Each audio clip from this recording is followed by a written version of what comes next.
This is Charisma from Popnicute.com, your go-to website for unique handcrafted jewelry. Today I'm going to show you how to make cuff bracelet out of copper pipe, like this. The technique used is called air chasing, subdivision of fold forming, a technique that was invented by Charles Flattening. I adapted this technique to be used on copper pipe instead of folded copper sheet. It's a lot of fun and I'm sure you'll love it too.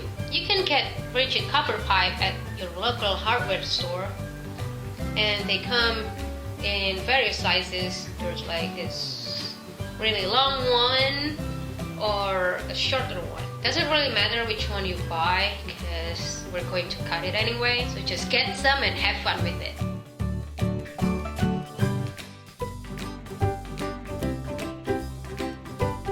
List of things that you need to make a moon crater cuff.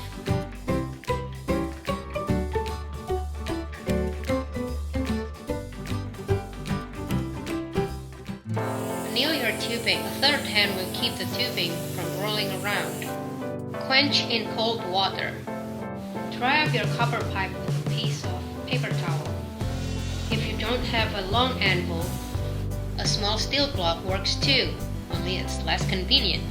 Put the tubing on your anvil and flatten both ends. Start from the outside and not straight in the middle, because once you hit straight in the middle it will sink and it makes it harder to create craters. I use the ball side of the chasing hammer.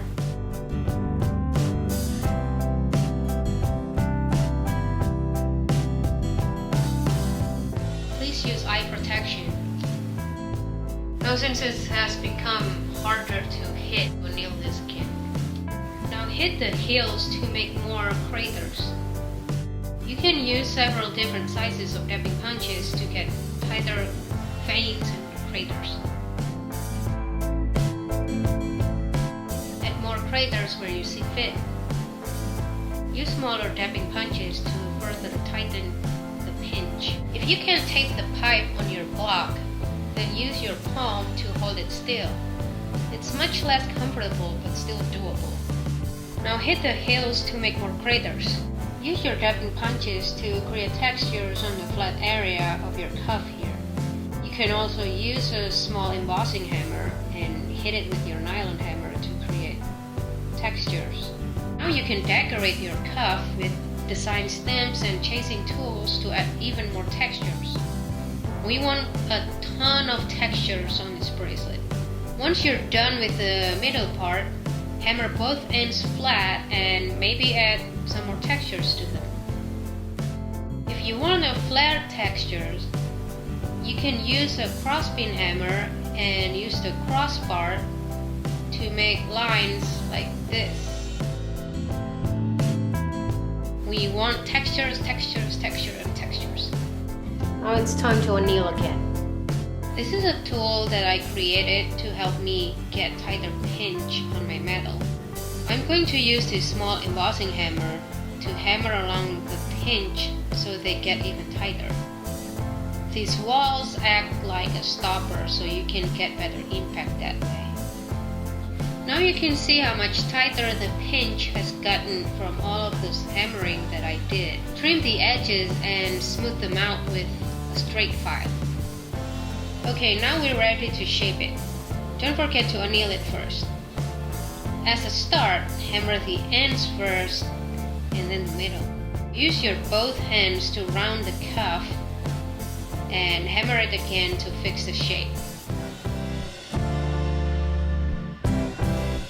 Once again, it's annealed, and now we're ready to make this bracelet a little oval.